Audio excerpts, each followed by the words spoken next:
I can tell you guys, Tucker is not coming to the left, okay?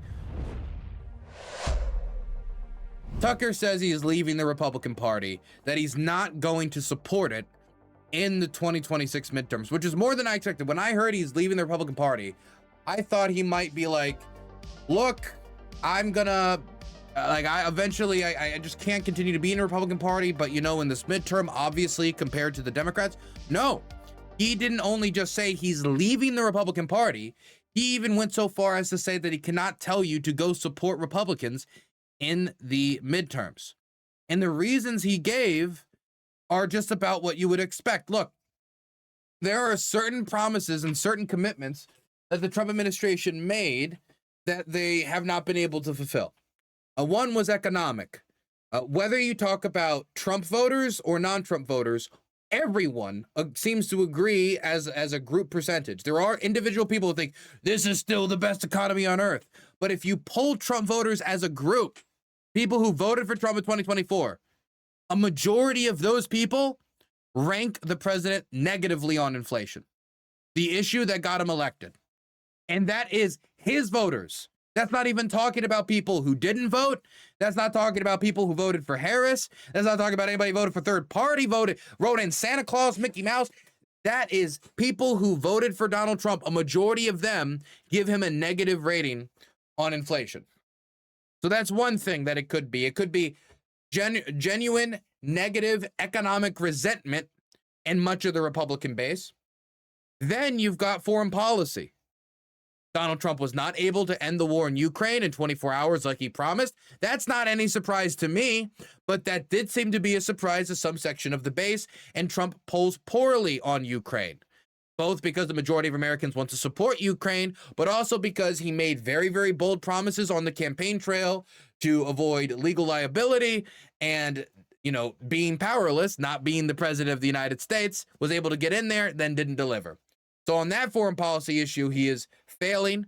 And then, of course, there is the war in Iran, which was a premier Tucker Carlson issue, as he believes that the United States and Israel's interests are not overlapped, and that America is essentially being led by the nose by the Israelis, being grabbed by the ear and dragged around in his foreign policy objectives, and that it's getting American soldiers killed, like the 12 killed in this recent war with the Iranians. It's costing us a tremendous amount of money, in both when it comes to the actual expenses of, you know, air defense system, Tomahawk missiles, PAC-2, PAC-3, THAADs, but also the strain of the gear in the system and the cost economically when it comes to global energy trade and the price Americans are paying at the pump. And ultimately, your people are your nation. And so if they're paying more, you're paying more. And so that's another one. And then, of course, ultimately, there is Jeffrey Epstein and Donald Trump's continual avoidance of the issue.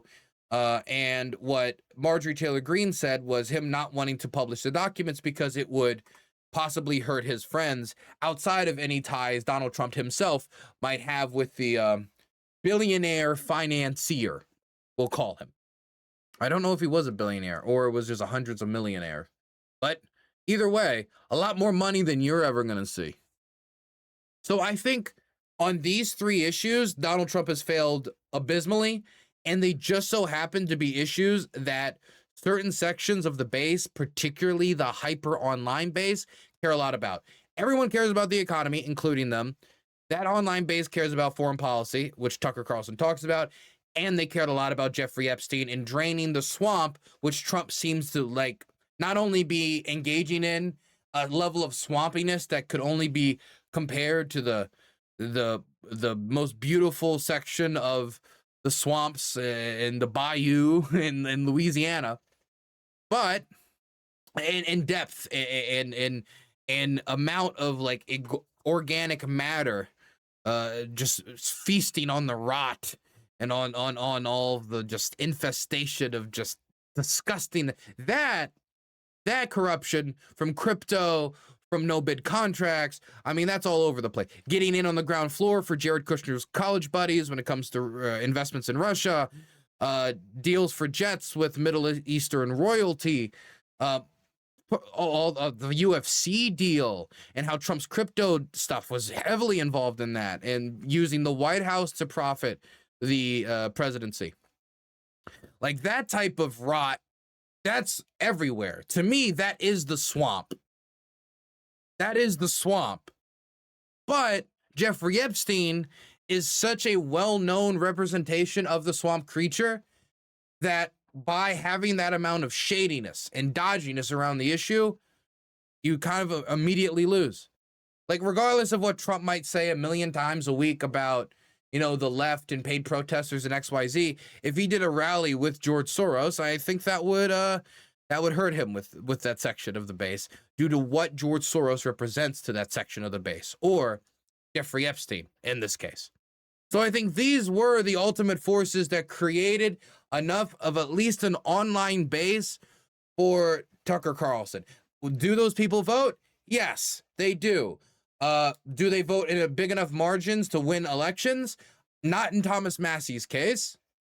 Marjorie Taylor Greene might not have thought so in her case. And that has not been the case in a few other elections. But that doesn't mean that constituency does not exist. And as every year passes, that it will not expand as more of the country, gets their politics online. I wanted to show you Tucker explaining his leaving of the Republican Party, though, so you can hear it in his own words. I would not support the Republican Party. There's no chance I would support the Republican Party. I'm not going to support the Democratic Party. I don't know what I'm going to do.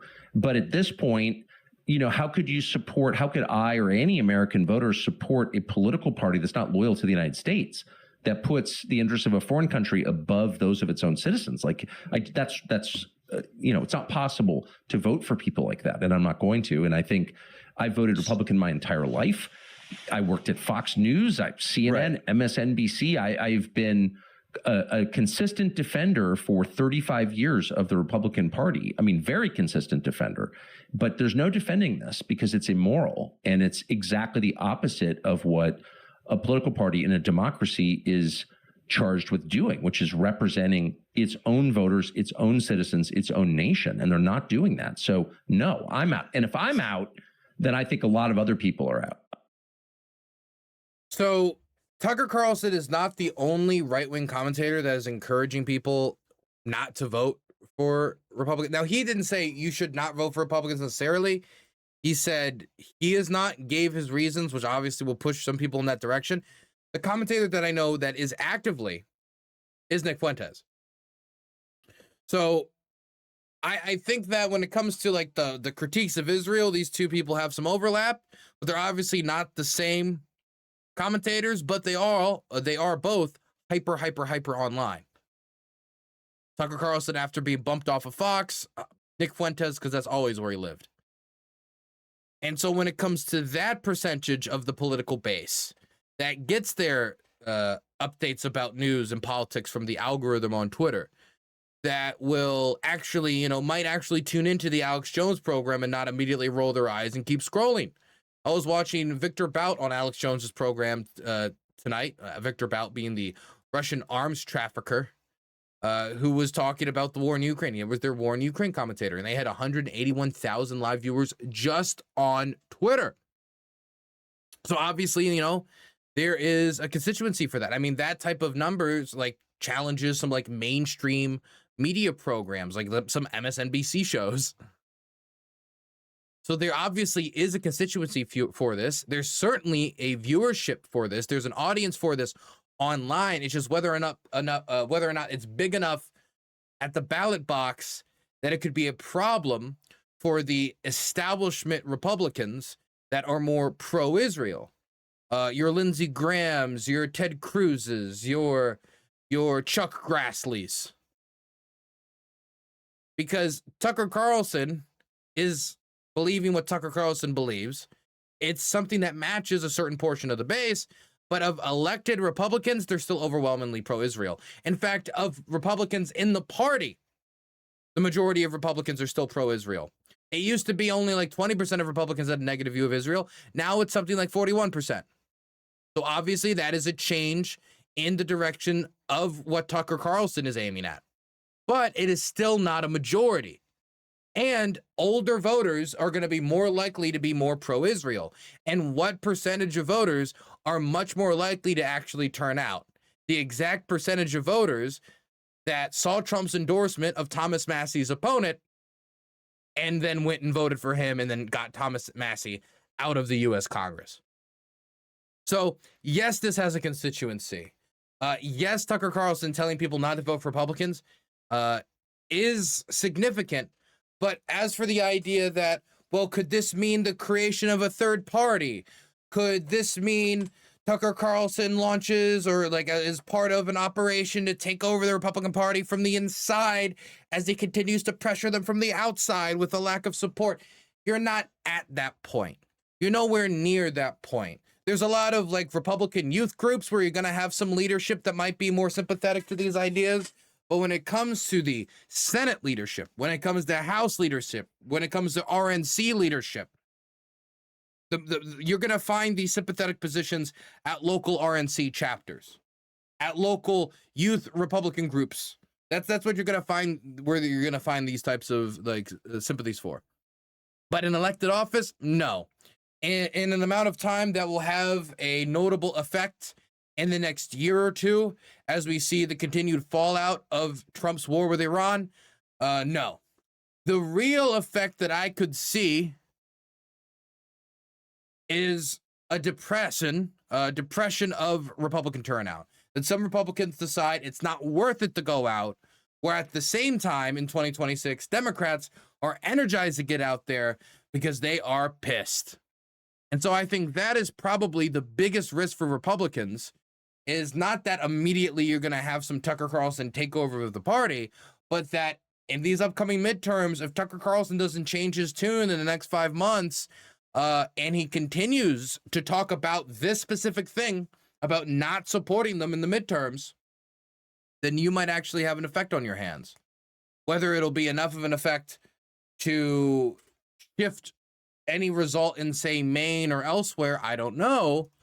But, I mean, that is really what I see as the most likely effect of this declaration from Tucker when it comes to electoral outcomes or direct political outcomes in the short term. In the long term, it could mean much more isolationism from the future of the Republican Party if this strain is what carries out in the end in the insurgent base of the party that takes over. The future leaders of the party, the youth of the party, the young Republican leadership that will in the future just be RNC leadership. By the way, Ted Cruz is not happy about this. And I have RT up here just to show that RT is reposting this because RT loves the idea of this type of infighting in the Republican Party. And it is being spread by loud voices, the most consequential of whom is Tucker Carlson. I believe Tucker Carlson is the single most dangerous demagogue in this country. Tell me how you really feel.